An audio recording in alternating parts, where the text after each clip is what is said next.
Hello, my fellow deviants. My name is Alex, and welcome to eSpot. But before we get started, please go ahead and hit that subscribe button and the little bell icon to stay notified of our new episodes. So with that, let's get started.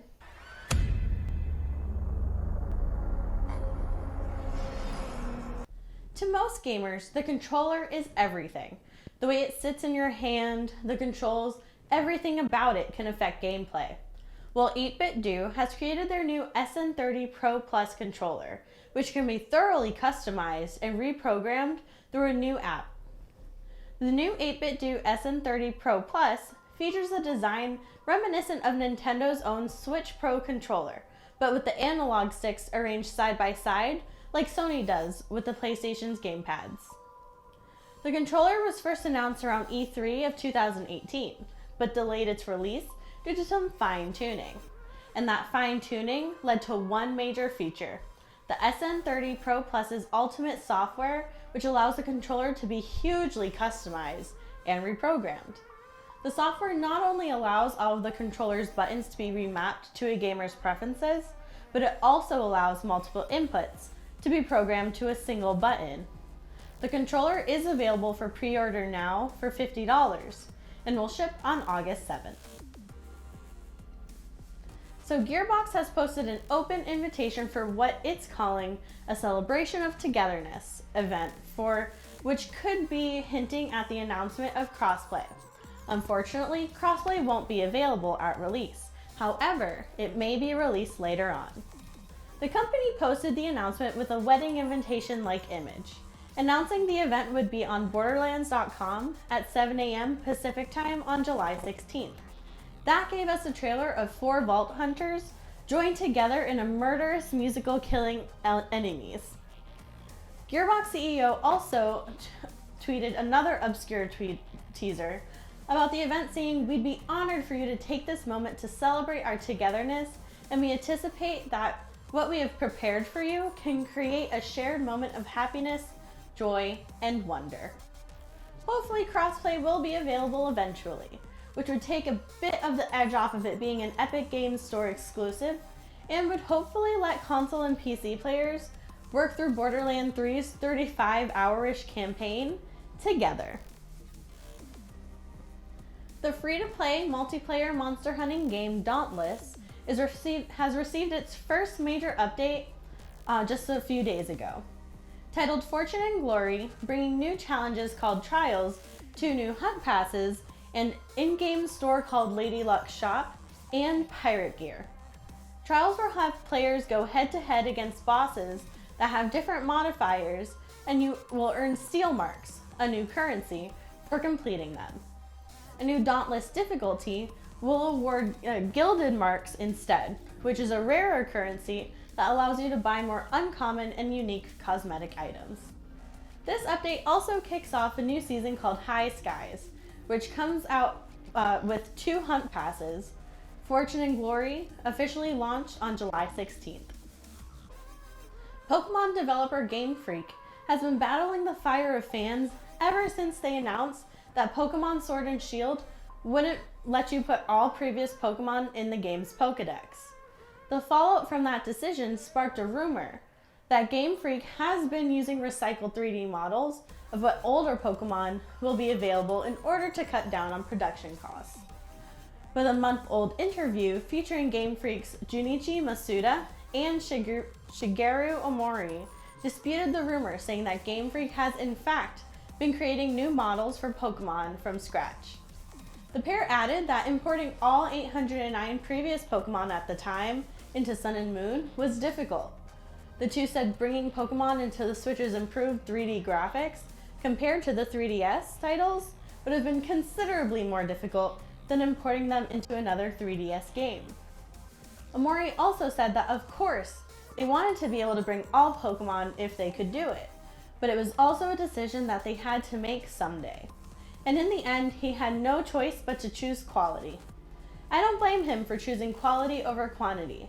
Besides, there are some super cool new Pokemon joining the Pokedex. The Division 2's creative director has asked for fans' thoughts on single-player spin-off of the Tom Clancy looter shooter.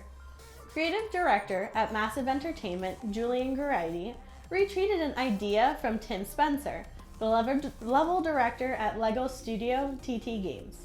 And in his tweet, Spencer imagines a narrative-focused, single-player The Division that would follow an agent attempting to get back to their family after being sent to New York City.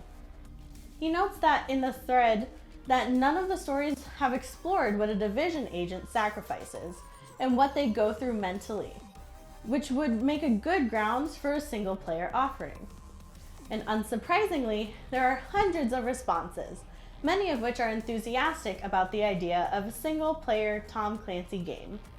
Right now, this is nothing more than mere conversation, but still, it's fun to think of what the Division would look like in a single-player context.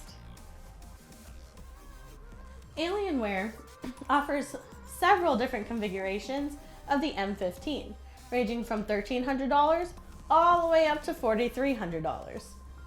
The M15 is available in two different colors, Epic Silver or Nebula Red, but outside of the laptop's lid, the color you pick isn't found anywhere else.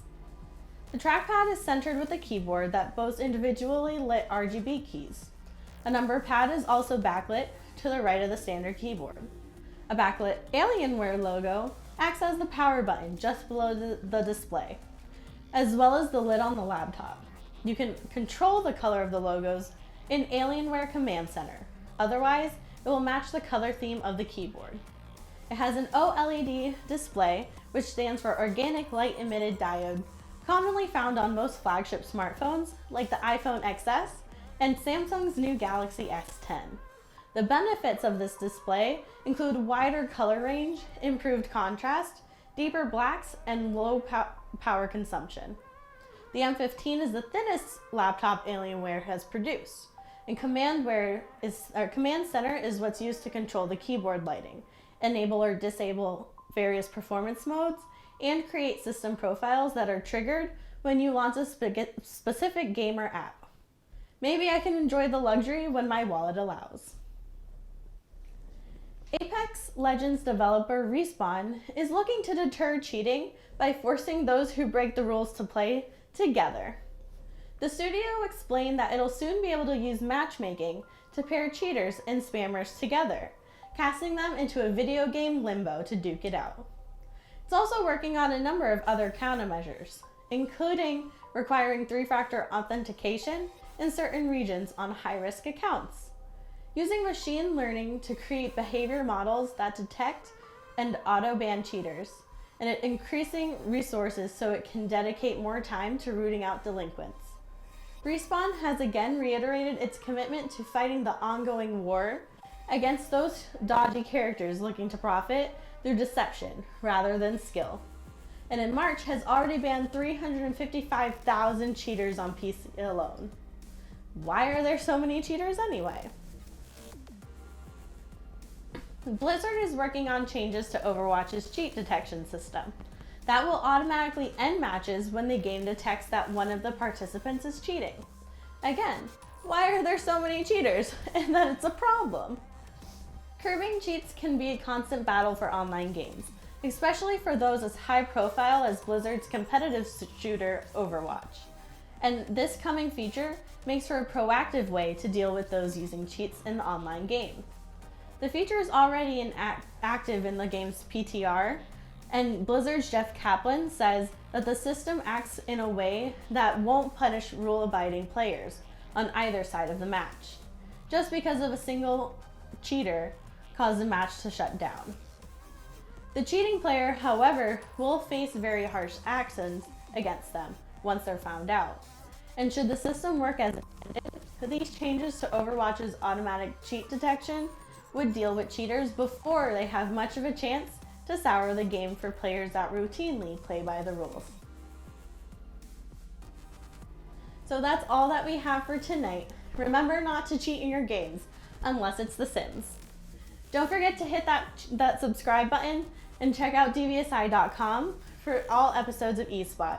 Thank you all so much for watching, and as always, stay devious.